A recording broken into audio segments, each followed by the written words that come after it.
Hello दोस्तों, Bihar BSSC practice set 10 Khan sir का book है। इसका पार्ट 1 मैंने पहले अपलोड कर चुका हूं। आज इसका पार्ट 2 होने वाला है। दोस्तों, बिहार दरोगा में खान सर के बुक से लगभग 71 क्वेश्चन इसी बुक से गया था पूछा, इसलिए मैंने सोचा कि बिहार बीएसएससी के लिए इसी का प्रैक्टिस सेट करवाया जाए। तो चलिए, मेरा पहला क्वेश्चन मैं आपके सामने रखता हूं। 30 तक पहले करा चुके थे। 31वां क्वेश्चन आज है, जीएसटी का कानून लागू करने वाला पहला राज्य है। तो भारत में पूछ रहा है कि पहली बार जो है जीएसटी कौन सा राज्य ने अपनाया था। तो भारत में पहली बार जीएसटी जो अपनाया था वो कौन अपनाया था, तो वो अपनाया था असम ने अपनाया था। इसका राइट आंसर ऑप्शन सी हो जाएगा, असम। वही पूछेगा कि जीएसटी सर्वप्रथम किस देश में लगा था। तो जीएसटी सर्वप्रथम किस देश में लगा था, तो वो फ्रांस में लगा था। लेकिन पूछेगा कि भारत में जीएसटी कब लगा था पूरा रूप से, तो 1 जुलाई 2017 में 1 जुलाई 2017 में पूरा भारत में जीएसटी लग गया था। चलिए, 33 नंबर का प्रश्न 32 नंबर का प्रश्न आपके सामने में है। भारत ने दार्शनिक मुद्रा प्रणाली किस वर्ष शुरू की थी। भारत ने दार्शनिक मुद्रा प्रणाली की व्यवस्था 1957 में शुरू किया था। कब किया था? 1957 में शुरू किया था। पूछेगा किसने शुरू किया था, तो आपको बताना है आर्यभट्ट ने। किसने किया था? तो आर्यभट्ट ने किया था। चलिए, 33 नंबर का प्रश्न है, कर्नाटक संगीत में आलापना हिंदुस्तानी शास्त्रीय संगीत के समान होता है। तो आलापना के समान क्या होता है, तो वो होता है आलाप होता है। क्या होता है? आलाप होता है। इसका ऑप्शन सी बिल्कुल राइट होगा। और कर्नाटक में आलाप को हम लोग रागम के नाम से जानते हैं। किस नाम से जानते हैं? रागम के नाम से जानते हैं। आप ये भी बात याद रखिएगा। चलिए, 34 नंबर के प्रश्न की ओर बढ़ते हैं। क्वेश्चन है, अधिकारों का आदर्शवादी सिद्धांत मनुष्य के किस पर बल देता है। ऑप्शन ए है सामाजिक विकास पर बल देता है। ऑप्शन बी है आर्थिक विकास पर बल देता है। ऑप्शन सी है नागरिक विकास पर बल देता है। ऑप्शन डी है नैतिक विकास पर बल देता है। तो इसका राइट आंसर ऑप्शन डी हो जाएगा, नैतिक विकास पर बल देता है। इसलिए अधिकारों के आदर्शवादी सिद्धांत को हम लोग व्यक्तिवादी सिद्धांत के नाम से जानते हैं। किस नाम से जानते हैं? व्यक्तिवादी सिद्धांत के नाम से जानते हैं। चलिए, 35 नंबर का प्रश्न आपके सामने में है। क्वेश्चन आपके सामने 35 नंबर, अंतर्राष्ट्रीय योग दिवस कब मनाया जाता है। अंतर्राष्ट्रीय योग दिवस कब मनाया जाता है? तो अंतर्राष्ट्रीय योग दिवस मनाया जाता है 21 जून को। कब मनाया जाता है? 21 जून को। आप ये बात याद रखिएगा। चलिए, योग का पिता अगर पूछे कौन है, तो योग का महर्षि पतंजलि। कौन है? महर्षि पतंजलि। अब महर्षि पतंजलि का अगर किताब का नाम पूछे तो आपको बताना है महाभाष्य। क्या बताना है? महाभाष्य। पूछेगा कि महाभाष्य से कौन सा वंश का जानकारी मिलता है, तो मौर्य वंश का जानकारी मिलता है। कौन वंश का? मौर्य वंश का जानकारी मिलता है। और कौन सा बुक से मौर्य वंश का जानकारी मिलता है, तो चाणक्य अर्थशास्त्र से भी मौर्य वंश का जानकारी मिलता है। जबकि मेगास्थित के इंडिका से भी मौर्य वंश का जानकारी मिलता है। चलिए, इतना बात आप याद रखिएगा। 36 नंबर का प्रश्न है, बिरजू महाराज डैश के एक प्रसिद्ध प्रतिपादक थे। तो बिरजू महाराज क्या थे? तो बिरजू महाराज जो थे वो, उसका संबंध जो था वो लखनऊ घराना का था। उसका संबंध कथक नृत्य से था। वो कथक के माजे हुए कलाकार थे। इसलिए इसका राइट आंसर क्या आ जाएगा? ऑप्शन ए हो जाएगा, कथक नृत्य। तो आप ये बात याद रखिएगा। आप बिरजू महाराज पूछेगा किस घराना से था, तो आपको बताना है कि यह लखनऊ घराना से था। किस घराना से था? लखनऊ घराना से था। चलिए, 37 नंबर का प्रश्न है, जीवों की आकृति एवं संरचना का अध्ययन क्या कहलाता है। तो जीवों की आकृति एवं संरचना का अध्ययन आकारिकी कहलाता है। क्या कहलाता है? आकारिकी कहलाता है। वहीं अगर आपसे पूछे कि मिट्टी का अध्ययन क्या कहलाता है, तो मिट्टी का अध्ययन पाइडोलॉजी कहलाता है। क्या कहलाता है? पाइडोलॉजी कहलाता है। और खून का अध्ययन पूछे क्या कहलाता है, तो हिमेटोलॉजी कहलाता है। अंडों का अध्ययन पूछे क्या कहलाता है, तो ओलॉजी कहलाता है। चींटियों का अध्ययन पूछे क्या कहलाता है, तो मिरमाइकोलॉजी कहलाता है। हड्डियों का अध्ययन पूछे क्या कहलाता है, तो ऑस्टियोलॉजी कहलाता है। अगर आपसे पूछे मृदा का अध्ययन क्या कहलाता है, तो पैडोलॉजी कहलाता है। तो आप ये सब बात याद रखिएगा। जब साइटोलॉजी पूछेगा किसका अध्ययन है, तो आपको बताना है साइटोलॉजी जो है कोशिका के अध्ययन को हम लोग क्या कहते हैं? साइटोलॉजी कहते हैं। हिस्टोलॉजी पूछेगा किसका अध्ययन है, तो ऊतक के अध्ययन को हम लोग क्या कहते हैं? हिस्टोलॉजी के नाम से जानते हैं। आप इतना बात याद रखिएगा। चलिए, 38 नंबर का प्रश्न आपके सामने में है, एक कोशिकीय यूकेरियोटिक सूक्ष्मजीव को दिया गया है नाम बताइए। तो एक कोशिकीय जो जीव होता है दोस्तों वो क्या होता है, एक कोशिकीय जीव को हम लोग किस में रखते हैं, उसको रखते हैं प्रोटिस्टा में। इसलिए इसका राइट आंसर क्या हो जाएगा, ऑप्शन बी हो जाएगा, प्रोटिस्टा। पूछेगा एक कोशिकीय जीव कौन कौन है, तो अमीबा है, क्या है, अमीबा है, पैरामीशियम है और युगलिना है। कौन कौन है, अमीबा, पैरामीशियम, युगलिना, ये सब एक कोशिकीय जीव होता है। कैसा होता है, एक कोशिकीय जीव होता है। पूछेगा कि अमीबा में यानी कि एक कोशिकीय जीव में भोजन कैसे ग्रहण करता है, तो कूटपात विधि द्वारा। किस विधि द्वारा, कूटपात विधि द्वारा। आप ये बात याद रखिएगा। चलिए 38 नंबर का प्रश्न हो गया। अब हम लोग बढ़ते हैं 39 नंबर के प्रश्न की ओर।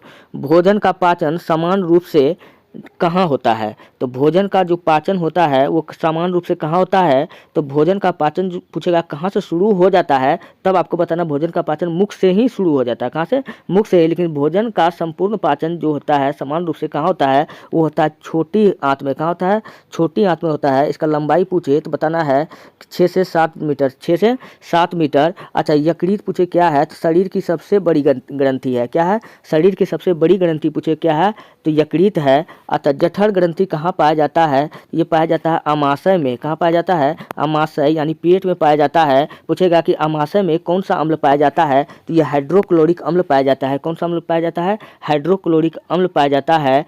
और हाइड्रोक्लोरिक अम्ल, ये अम्ल क्या करता है, अगर हम भोजन करते हैं तो भोजन के साथ जो बैक्टीरिया जाता है उसको मारने में मदद करता है। तो पूछेगा कि क्वेश्चन कई बार पूछा गया है कि अमाशय में कौन सा अम्ल पाया जाता है, तो हाइड्रोक्लोरिक अम्ल पाया जाता है। और अमाशय में कौन सा ग्रंथि में, जठर ग्रंथि में। जठर ग्रंथि से क्या निकलता है, तो जठर रस निकलता है। आप ये बात याद रखिएगा। चलिए हम लोग बढ़ते हैं 40 नंबर के प्रश्न की ओर। क्वेश्चन है उभयचर में श्वसन की विधि होती है। जो उभयचर किसको कहते हैं, उभयचर उसको कहते हैं जो जल में भी रहता है और थल में भी रहता है। जल और थल में रहने वाले प्राणी को हम लोग उभयचर की कैटेगरी में रखते हैं। तो ऑप्शन एक है मुख, ऑप्शन बी है त्वचा, ऑप्शन सी है फुफ्फुस। तो इसमें इसका राइट आंसर क्या हो जाएगा, इसका राइट आंसर हो जाएगा, क्या हो जाएगा, उभयचर में श्वसन की मुख्य विधि है। तो ये सब हो जाएगा उपयुक्त, सभी इसका राइट आंसर होगा। चलिए 41 नंबर का प्रश्न है रक्त समूह प्रणाली का खोज किसने किया था, तो रक्त समूह प्रणाली का खोज जो था 1902 ईस्वी में। कब किया गया था, 1902 ईस्वी में। पूछे कौन किया था, तो कार्ल लैंड स्टीनर ने किया था। ऑप्शन डी इसका बिल्कुल राइट होगा। और हमारे शरीर में जो है खून कितना प्रकार का होता है, 3 प्रकार का होता है, आरबीसी, डब्ल्यूबीसी, प्लेटलेट्स। ठीक है, प्लेटलेट्स की मात्रा कब घटता है, जब हमारे शरीर में डेंगू रोग आ जाता है। और डेंगू रोग पूछेगा कि किस मच्छर के काटने से होता है, तो आपको बताना मादा एंडीज इजिप्टाई मच्छर के काटने से होता है। अच्छा, अगर पूछे कि डेंगू रोग को हम लोग किस नाम से जानते हैं, इसे हम लोग हड्डी तोड़ बुखार के नाम से जानते हैं। आप ये भी बात याद रखिएगा। चलिए हम लोग बढ़ते हैं 42 नंबर के प्रश्न की ओर। क्वेश्चन है निम्न में से कौन सा अंग मनुष्य के मादा प्रजनन से संबंधित नहीं है, तो मादा अंग से संबंधित कौन सा अंग नहीं है ये बता रहा है। तो अंडवाहिका भी मादा प्रजनन से संबंधित है, अंडाशय भी इससे संबंधित है, गर्भाशय भी मादा प्रजनन तंत्र से संबंधित है। जबकि शुक्रवाहिका जो है ये नर प्रजनन तंत्र से संबंधित है, क्योंकि शुक्रवाहिका से निकलता है शुक्राणु। और शुक्राणु का जब अंडाणु से मिलन होता है तो इस प्रक्रिया को हम लोग कहते हैं निषेचन। क्या कहते हैं, निषेचन, जो जनन उत्पन्न करता है। तो इसका राइट आंसर क्या हो जाएगा, ऑप्शन सी हो जाएगा, शुक्रवाहिका। तो क्वेश्चन क्या कहता था, निम्न में कौन सा अंग मनुष्य के मादा प्रजनन से संबंधित नहीं है, तो ये शुक्रवाहिका जो है ये मादा का अंग नहीं है, ये पुरुष का है, तो नर का है। तो शुक्रवाहिका इसका राइट आंसर ऑप्शन सी होगा। चलिए हम लोग बढ़ते हैं 43 नंबर की प्रश्न की ओर। श्वसन तंत्र से संबंधित विभिन्न रोग किस प्रकार के प्रदूषण के कारण होता है। जो श्वसन तंत्र से जो रोग होता है वो अधिकतर रोग जो होता है वो किसके कारण होता है, वायु प्रदूषण के कारण होता है। इसका ऑप्शन ए बिल्कुल राइट होगा। चलिए 44 नंबर का प्रश्न है पेनिसिलिन के जीव प्रतिरोधी गुणधर्मों की खोज की गई थी। पूछ रहा है ये किसके द्वारा किया गया था, रोनाल्ड रॉस द्वारा। इसका राइट आंसर ऑप्शन सी हो जाएगा, अलेक्जेंडर फ्लेमिंग द्वारा। क्या हो जाएगा, अलेक्जेंडर फ्लेमिंग द्वारा हो जाएगा। चलिए 45 नंबर का प्रश्न है जड़ की कोशिका में उपस्थित लवक को क्या कहते हैं। थोड़ा सा हम लोग इस क्वेश्चन को डिटेल में जानते हैं। लवक को हम लोग, अच्छा लवक पूछेगा कहाँ पाया जाता है, तो पेड़ पौधा में पाया जाता है लवक। और ये लवक 3 प्रकार का होता है। लवक कितना प्रकार का होता है, 3 प्रकार का होता है, 3 प्रकार का होता है। एक को कहते हैं क्लोरोप्लास्ट, क्रोमोप्लास्ट और ल्यूकोप्लास्ट। क्लोरोप्लास्ट से क्या निकलता है, तो क्लोरोफिल निकलता है, जो पत्ता को क्या कर देता है, हरा कर देता है। क्रोमोप्लास्ट से क्या निकलता है, क्रोमोप्लास्ट के कारण फल फूल सब्जी में बहुत सारा जो कलर जो हमको दिख रहा है, ये सब किसके कारण है? क्रोमोप्लास्ट के कारण है। ल्यूकोप्लास्ट में कोई भी कलर नहीं होता है, कोई भी कलर नहीं होता है। तो क्वेश्चन पूछा जड़ की कोशिका में उपस्थित लवक को क्या कहते हैं? तो ल्यूकोप्लास्ट कहते हैं। क्या कहते हैं? ल्यूकोप्लास्ट कहते हैं। इसका ऑप्शन भी बिल्कुल राइट होगा। 46 नंबर का प्रश्न आपके सामने में है, मछली से प्राप्त कांड यकृत तेल इसमें समृद्ध होता है। तो मछली से प्राप्त कांड यकृत तेल किसमें इसमें समृद्ध होता है? किससे? तो विटामिन ए और विटामिन डी से। क्या होता है? मछली के यकृत में विटामिन ए और विटामिन डी पाया जाता है। ये भी क्वेश्चन अगर पूछे तो आप बता सकते हैं, क्वेश्चन ऐसा पूछे तब भी। तो विटामिन ए और विटामिन डी, और वहीं विटामिन ए का अगर वास्तविक नाम पूछे तो आपको बताना रेटिनॉल, रासायनिक नाम क्या है इसका? रेटिनॉल। विटामिन डी का अगर रासायनिक नाम पूछे तो आपको बताना है कैल्सीफेरॉल। क्या नाम है? कैल्सीफेरॉल। चलिए, विटामिन ए का कमी से रतौंधी रोग होता है, विटामिन डी का कमी से रिकेटस होता है। तो आप ये बात याद रखिएगा। बढ़ते हैं 47 नंबर के प्रश्न की ओर। क्वेश्चन है, आहार श्रृंखला में मौजूद मेढक, टिड्डा, घास और सांप में यदि घास प्रथम पोषी स्तर है तो तृतीय पोषी स्तर पर होगा। तो तृतीय पोषी स्तर पर क्या होगा? ऑप्शन ए है मेढक, ऑप्शन बी है सांप, ऑप्शन सी है टिड्डा, ऑप्शन डी है दोनों, मेढक और सांप दोनों। इसका राइट आंसर क्या हो जाएगा? मेढक। क्या हो जाएगा? ऑप्शन ए इसका राइट होगा, मेढक। मेढक के बारे में याद रखिएगा कि यह एक उभयचर प्राणी है। अच्छा, मेढक में एक हार्मोन पाया जाता है, एलिड्रीन हार्मोन। कौन सा हार्मोन? एलिड्रीन हार्मोन। ये इसको प्रजनन क्षमता को नष्ट कर देता है। पूछेगा कि कौन सा हार्मोन के कारण मेढक में प्रजनन क्षमता का नष्ट हो जाता है? तो एलिड्रीन नामक हार्मोन के कारण। चलिए, 48 नंबर का प्रश्न की ओर बढ़ते हैं। क्वेश्चन है, दूध की सघनता को मापने के लिए प्रयुक्त एक उपकरण है। तो दूध की सघनता को मापने के लिए हम लोग किसका उपयोग करते हैं? तो हम लोग करते हैं लैक्टोमीटर का। किसका करते हैं? लैक्टोमीटर का। दूध की शुद्धता लैक्टोमीटर। जबकि सोना यानी आभूषण की शुद्धता मापने के लिए हम लोग हॉलमार्क का यूज करते हैं। किसका? हॉलमार्क का यूज करते हैं। अब पूछेगा सोना या हीरे का वजन हम लोग किसमें मापते हैं? तो कैरेट में मापते हैं। चलिए, हम लोग आगे बढ़ते हैं। 49 नंबर का प्रश्न आपके सामने में है, एक वस्तु का सीधा रेखा में 40 मीटर प्रति सेकेंड के वेग से चलते हुए त्वरण 4 मीटर पर सेकंड से बढ़ता है। उस वस्तु की सेकंड के बाद गति क्या होगी? तो हमको पूछ रहा है कि गति हमको निकालना है। तो v बराबर फार्मूला होता है u प्लस ए टी। क्या होता है? A T. u हमको कितना दिया हुआ है? तो 40 दिया हुआ है। u कितना दिया हुआ है? 40 दिया हुआ है। प्लस ए हमको एक्सेलरेशन यानी त्वरण कितना दिया हुआ है? 4 दिया हुआ है। टी हमको समय कितना दिया हुआ है? 10 दिया हुआ है, गुना 10। तो ये हो जाएगा 40। तो इधर ये है 4 गुना 10 करेंगे तो कितना हो जाएगा? 40। तो 40 कितना हो जाएगा? 80। तो ऑप्शन डी इसका बिल्कुल राइट होगा। ऑप्शन डी इसका बिल्कुल राइट होगा। क्या हो जाएगा? ऑप्शन डी 80 इसका 80 मीटर पर सेकेंड होगा। चलिए, 50 नंबर का प्रश्न आपके सामने में है। क्वेश्चन है, डैश का प्रयोग हवा के बल और वेग को मापने के लिए किया जाता है। किसका प्रयोग हवा के बल और वेग को मापने के लिए किया जाता है? तो हवा का वेग को मापने के लिए हम लोग एनीमोमीटर कहते हैं। क्या कहते किसका प्रयोग करते हैं? एनीमोमीटर का प्रयोग करते हैं। एनीमोमीटर को हम लोग पवन के नाम से जानते हैं। किस नाम से जानते हैं? पवन।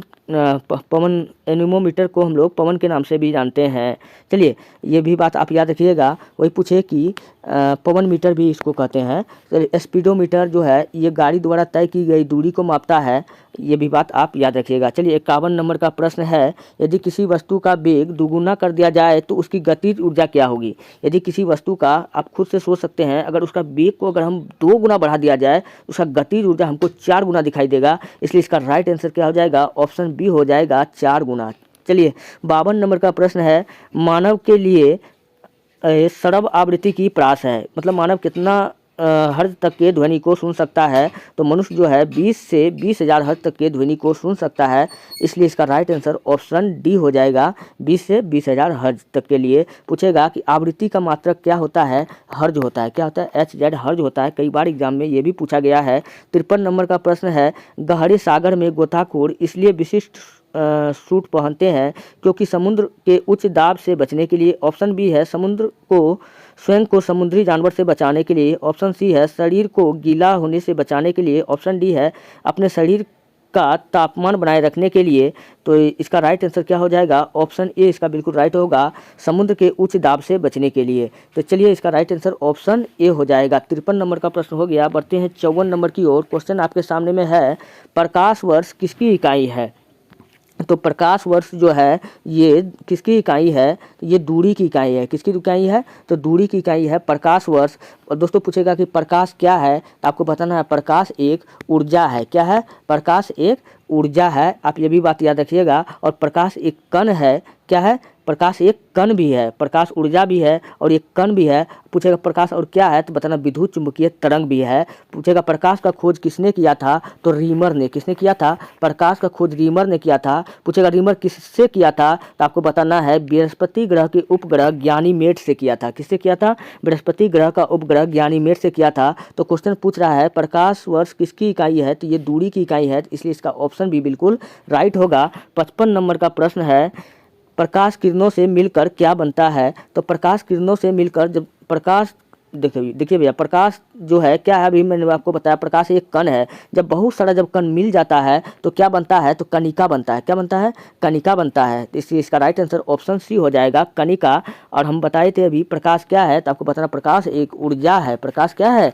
प्रकाश एक ऊर्जा है और प्रकाश एक विद्युत चुंबकीय तरंग भी है। आप ये भी बात याद रखिएगा। प्रकाश हमेशा सीधी रेखा में गमन करता है। और प्रकाश का खोज किसने किया था, तो रीमर ने किया था। किससे किया था, तो बृहस्पति ग्रह के उपग्रह ज्ञानीमेड से किया था। आप ये भी बात याद रखिएगा। 56 नंबर का क्वेश्चन है एक लंबी और सीधी जिसमें वैद्युत प्रवाह हो रहा हो सोलेनोइड ये भीतर चुंबकीय क्षेत्र क्या होगा? तो सबसे पहले जानिए कि सोलेनोइड होता ये क्या है। तो इसको हम सोलेनोइड को हम लोग कहते हैं परिनालिका।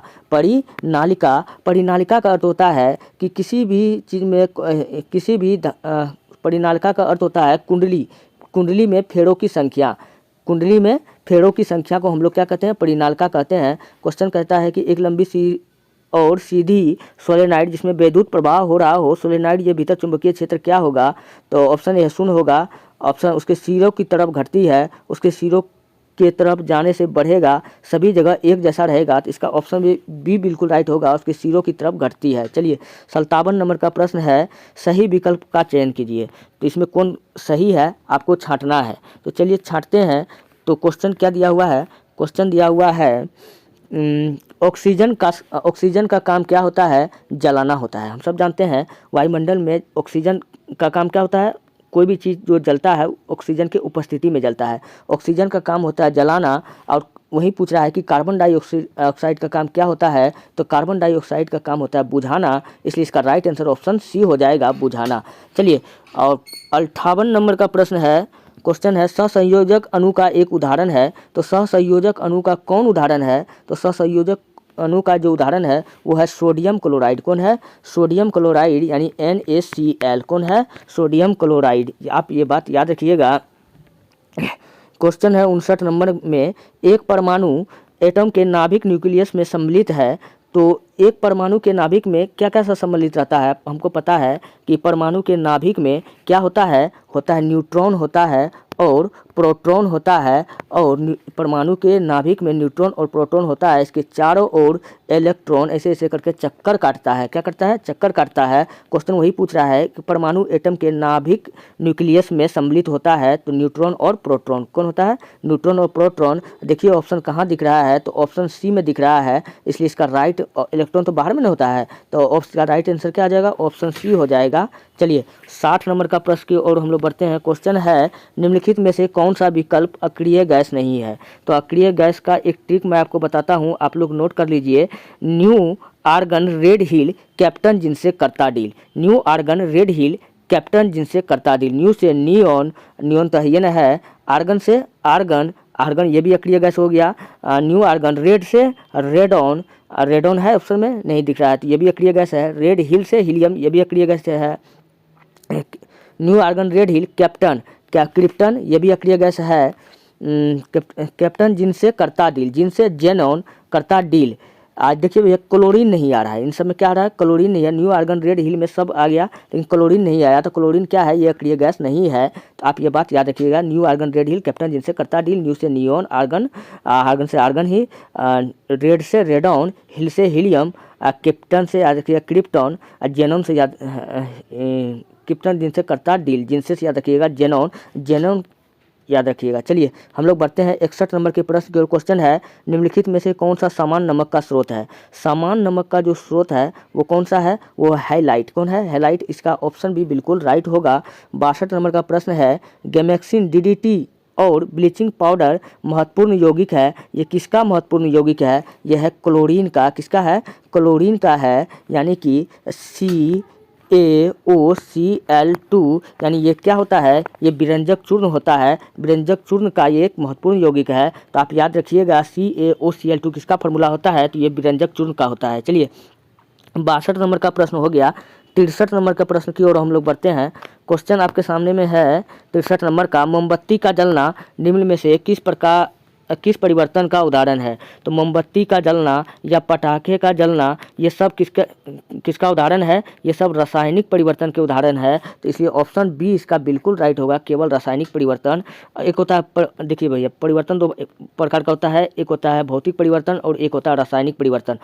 जो ऐसा चीज़ जो एक अवस्था से दूसरा अवस्था में जाए, पुनः उसी अवस्था में लौट आ जाए, तो उसको हम लोग कहते हैं भौतिक परिवर्तन। जो लौट के नहीं आएगा उसको हम लोग कहेंगे रासायनिक परिवर्तन। जैसे मोमबत्ती को एक बार जला देंगे तो लौट के आएगा? नहीं आएगा, तो उसको हम क्या कहेंगे? रासायनिक परिवर्तन कहेंगे।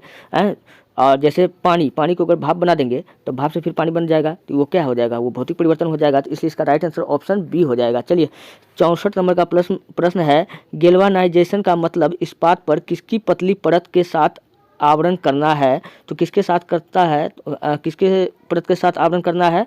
तो जस्ता के साथ आवरण करना पड़ता है। इसलिए इसका राइट आंसर क्या हो जाएगा? ऑप्शन बी हो जाएगा, जस्ता। अच्छा, जहाँ रहता है जस्ता वहीं पाया जाता है शीशा। कहाँ? जहाँ होता है जस्ता वहीं पाया जाता है शीशा। इसलिए जस्ता और शीशा को हम लोग कहते हैं खनिज का जुड़वां बहन। क्या कहते हैं? खनिज का जुड़वां बहन। चलिए और 65 नंबर का प्रश्न है, ब्यूटेन तथा 64 नंबर का प्रश्न है, 64 तो हो गया। 65 का प्रश्न है, ब्यूटेन तथा आइसोब्यूटेन है। ब्यूटेन तथा आइसोब्यूटेन सजात है, समावयव है, अपर रूप है। तो इसका राइट आंसर ऑप्शन बी हो जाएगा, समावयव है। क्या है? समावयव है। दूसरा क्वेश्चन है 66 नंबर का कि संक्षेपण बहुलक का उदाहरण है। संक्षेपक बहुलक का क्या उदाहरण है? तो टेरिलिन इसका उदाहरण है। ऑप्शन बी इसका बिल्कुल राइट होगा। 67 नंबर का क्वेश्चन है, बंकिम चंद्र चटर्जी के आनंद मठ में किस विद्रोह का उल्लेख है? तो बंकिम चंद्र चटर्जी के आनंद मठ में जो सन्यासी विद्रोह का उल्लेख है। किसका विद्रोह का उल्लेख है? सन्यासी विद्रोह का उल्लेख है। इसका राइट आंसर ऑप्शन ए हो जाएगा।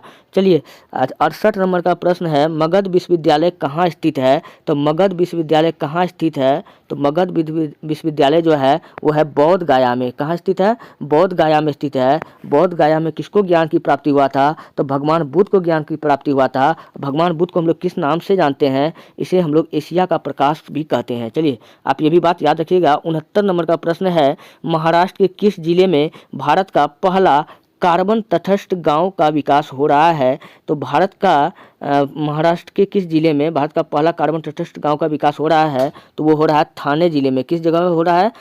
थाने में हो रहा है। थाने से याद रखिएगा आप, भारत में पहली बार जो ट्रेन चलाया गया था 1853 ईस्वी में, ये मुंबई से थाने के बीच में चलाया गया था। और इस ट्रेन का नाम क्या था? Black beauty.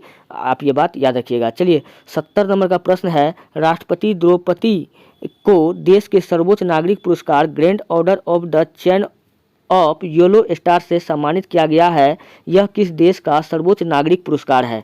तो ये किस देश का सर्वोच्च नागरिक पुरस्कार है? तो ये है सूरीनाम देश का सर्वोच्च नागरिक पुरस्कार है। इसका ऑप्शन बी बिल्कुल राइट होगा। 71 नंबर का प्रश्न है, निम्नलिखित में से किस अंतर्राष्ट्रीय मानवतावादी संगठन की स्थापना के लिए स्विट्जरलैंड व्यवसायी जीन हेनरी ड्यूनेट मुख्य प्रेरक थे? तो इसका राइट आंसर हो जाएगा अंतर्राष्ट्रीय रेड क्रॉस समिति। ऑप्शन बी विश्व खाद्य कार्यक्रम गलत है, विश्व स्वास्थ्य संगठन। इसका राइट आंसर ऑप्शन ए हो जाएगा अंतर्राष्ट्रीय रेड क्रॉस समिति। चलिए 72 नंबर का प्रश्न है, निम्नलिखित में से कौन सी जनजाति भगोरिया उत्सव मनाती है? तो भगोरिया उत्सव जो है वो कौन सी जनजाति मनाती है? वो मनाती है भील जनजाति। कौन सी जनजाति? भील जनजाति। इसलिए इसका राइट आंसर ऑप्शन सी हो जाएगा। 73 नंबर का प्रश्न है, प्रधानमंत्री उज्ज्वला योजना इनमें से किससे संबंधित है? प्रधानमंत्री उज्ज्वला योजना जो है वो किससे संबंधित है? वो है एलपीजी कनेक्शन से। इसलिए इसका राइट आंसर क्या हो जाएगा? ऑप्शन सी हो जाएगा, एलपीजी कनेक्शन से।